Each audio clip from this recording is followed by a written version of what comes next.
हर हर महादेव। साथ में आप सभी का मेरे चैनल लव यू जिंदगी में तहे दिल से स्वागत है। आप सुन रहे हैं अर्चना वर्मा की लिखी हुई कहानी तेरे संग 11 का 87वां भाग। अरे इनके पैरों को तो हम अपने सर पर रख लेंगे, एल हाथों से छूना कौन सी बड़ी बात है।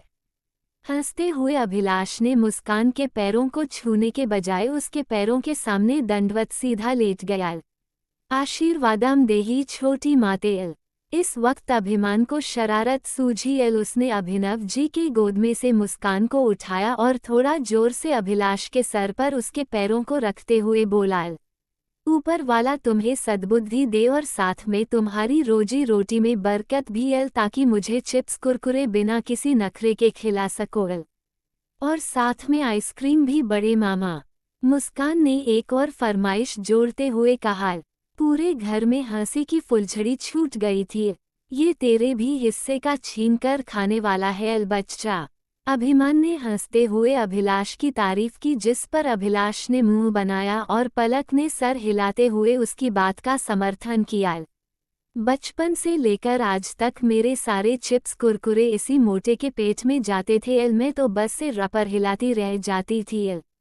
हाँ तो वह भाई बहनों में चलता है। लोग इंतजार करते हैं प्यार में। मेरी बहन गोलगप्पे खाने के लिए घुमाती है बाजार में। तेरे चक्कर में मैंने बाजारों के कितने चक्कर काटे हैं एल, ये क्यों भूल जाती है। तेरी बात कुछ अलग है एल। अब अपनी इस छोटी सी मासूम सी गुड़िया के हिस्से से थोड़ी लूंगा, बल्कि से तो अपने हिस्से से भी दूंगा एल। अभिलाष सीधा होकर बैठ गया और उसने अभिमान की गोद में से मुस्कान को ले लिया। छोटी माते, आप आज्ञा तो कीजिए एल, पूरी की पूरी दुकान आपके सामने हाजिर कर देंगे L. Chips Kurkure ice cream biscuit ये सब कौन सी चीज़ है। बड़े लोग बड़ी बड़ी चीज़ लेते हैं।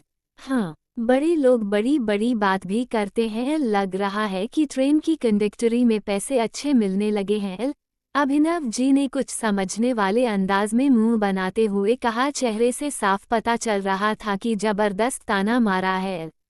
हाँ पापा, भारतीय रेलवे दुनिया में चौथा स्थान रखती है और भारतीय अर्थव्यवस्था में भी इसका बहुत बड़ा योगदान है एल। अपने एम्प्लॉइज का ध्यान रखने में भारतीय रेलवे रक्षा मंत्रालय की तरह जबरदस्त काम करती है एल। इतने पैसे तो मिल ही जाते हैं कि अपनी भांजी के नखरे उठा सकूं।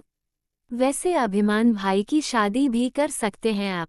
एक दो भतीजा भतीजी को भी घूमने का हौसला रखता हूँ मैं। अभिलाष ने हंसते हुए अपनी एक आंख दबाकर कहा, जिस पर अभिमान ने अपने जूते की तरफ उसे देखने का इशारा किया। एल पर मजाल है जो अभिलाष के माथे पर शिकन आई हो एल। वैसे पलक क्यों अकेली आई है। इतने दिन तक जिसके घर रही थी उसको भी साथ लेकर आना था। अभिलाष बोला। एल पलक उसकी बात का मतलब समझ रही थी, लेकिन चुपचाप अपनी हंसी दबाकर बैठी थी। पर मुस्कान को कौन रोक सकता था। हाँ, रुचि मौसी बोल रही थी कि वह आएगी। बच्चों के इस शरारती नोक झोंक कर देखकर अभिनव जी और सुप्रिया जी के चेहरे पर मुस्कुराहट थी। और क्या बोल रही थी तुम्हारी रुचि मौसी। अभिलाष बहुत प्यार से मुस्कान के चेहरे पर आए हुए बालों को किनारे करते हुए पूछा। तुझे बहुत जानने की जल्दी पड़ी है ना, तो जाकर खुद क्यों नहीं पूछ लेता। अभिमान जाहिर में बोला, लेकिन वह मन ही मन अभिलाष को गालियां दे रहा था। पर रुचि मौसी तो अभिलाष मामा के बारे में पूछ नहीं रही थी, वह तो आपके बारे में पूछ रही थी कि आप क्यों नहीं आए। मुस्कान ने याद करते हुए कहा। अच्छा, और क्या पूछ रही थी तुम्हारी रुचि मौसी। वैसे ये रुचि मौसी कब बनी। अभिलाष ने हंसते हुए पूछा, जिस पर अभिमान ने घूरते हुए उसकी तरफ देखा। ऐसे क्या घूर रहे हो, अब सब लोग आ गए हैं तो तुम्हारी भी शादी के लिए सोचती हूँ। सुप्रिया जी बोली। शादी के लिए बाद में सोच लीजिएगा होम मिनिस्टर, फिलहाल तो नाश्ता लगाए एल। हमारी मुस्कान अभी भूखी है एल, मैंने केवल इस ब्रश करवाया है एल, और नाश्ता कहा है कि नानी के हाथ का होगा, सब फ्रेश होकर आते हैं एल। अभिनव जी अपनी जगह से उठते हुए बोले एल। उन्होंने पलक को अपने साथ आने का इशारा किया और ऊपर कमरे की तरफ बढ़ चले। अभिलाष और अभिमान ने एक दूसरे की तरफ देखा। आंखों ही आंखों में दोनों भाइयों के बीच कुछ इशारेबाजी चल रही थी। तुम दोनों को क्या हुआ? नाश्ता नहीं करना क्या? सुप्रिया जी ने पूछा। करना है, अभिमान बोला। तो फिर जल्दी से आओ।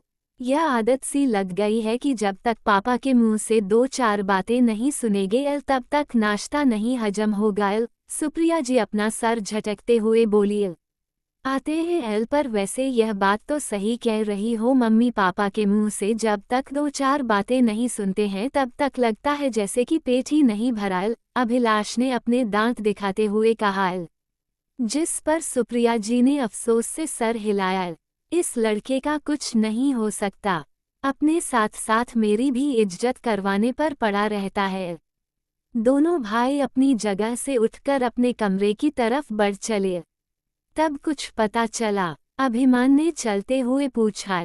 पता चलने को तो बहुत कुछ पता चला है भाई, बस सही मौके का इंतजार हो रहा है।